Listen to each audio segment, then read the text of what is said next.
Hi, welcome to Chit Chat with Gina, your host, Gina Barbera. Today I am chatting with Ronnie Barbera, who is a fantastic guitarist and also my husband. So sit back and enjoy.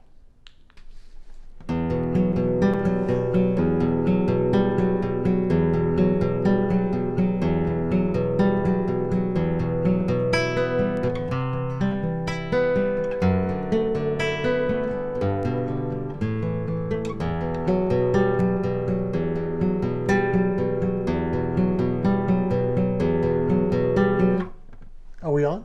Yes, we are. Oh, hi. So I'm here with Ronnie Barbera, and I just wanted to find out what inspired you to get into music. Well, when I was pretty young, very young, I'd find anything to bang with, and I'm sure I'd drive my mom crazy. But I used to bring these cardboard boxes and put some foil underneath it and make it sound like a snare drum. So I loved playing drums at the very beginning. Oh, cool. And so I guess it was inside of me somehow or another. So I love it. Who was your biggest influencer with music? Well, there's been several.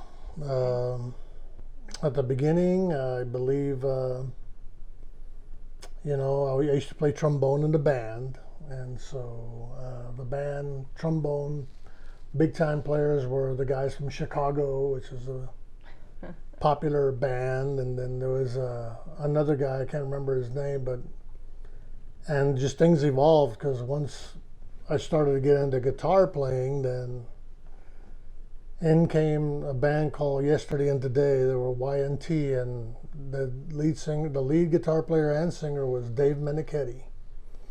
And I wanted to be like him. Really? And so then came another band called Judas Priest and changed the whole thing. I mean, it was like metal and all that stuff, and I'm sure my mom hated it. But they were my big influence early in my years. Later in my years, there's a lot of more jazz players, but there's been many, many influences all during my tenure. And I love your studio, by the way. Thank you. So what do you do over here? This is my toys right here. This is your toy? These are my toys. There's some big toys. It's my sandbox. And you have so many guitars out here too that I can see. I'm sorry you can't see them, but yeah, there's several of them. Beautiful guitars. Tell me some of your favorite guitars that you have here. They're all my favorite. Yeah? Each and every one of them. Yeah. Tell me some of the guitar names that you have here. I've got a couple of Gibson Les Pauls, some Joe Satriani Ibanez, which I really love Joe Satriani. A Martin acoustic. Of course, this is a Cordova flamenco guitar, which is beautiful. And how many Fender guitars do you have? Strats. It's like several. You have like a dozen guitars here. I never counted them, so I really don't know. Okay. But they all do different things. I know it sounds crazy, but they all sound different. They all play different. Okay. Just different. So I heard that over the holidays you reunited with some of your old band members. It was called Ragzz.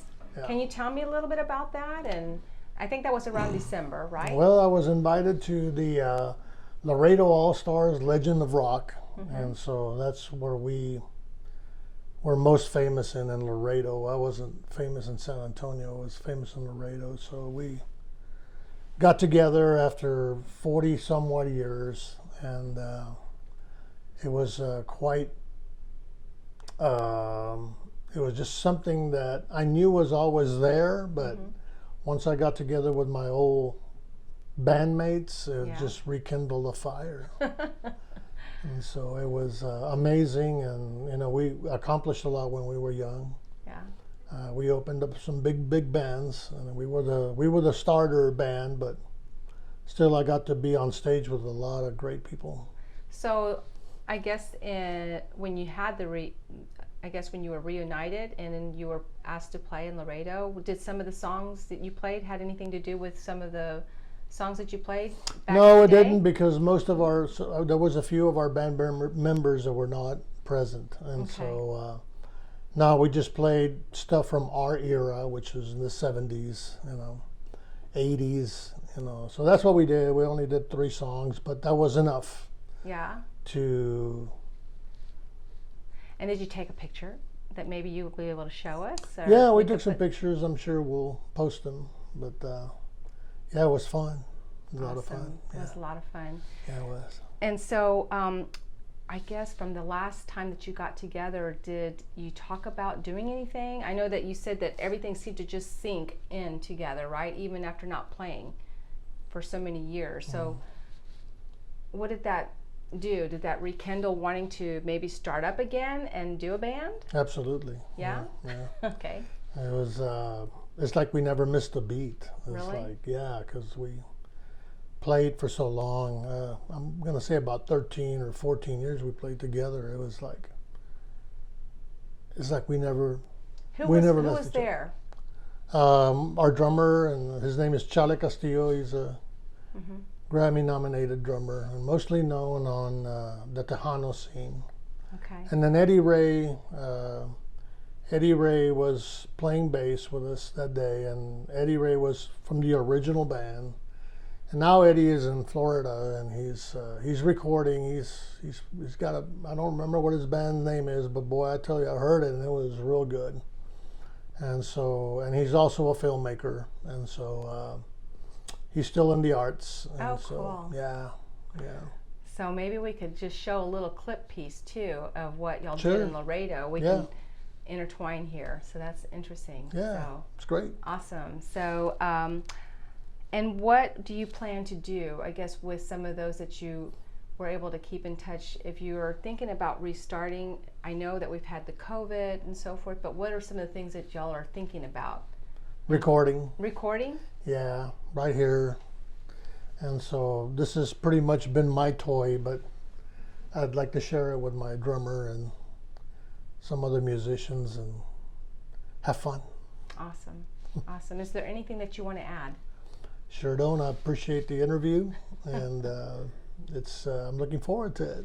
And we're speaking here with Ronnie Barbera. If you'd like to get some more information and get in contact with Ronnie, you can email him at Ronnie Barbera. What's the email again that you want to go ahead and have people? Ronnie at BarberaProductionsSA.com. Okay, and thank y'all for joining.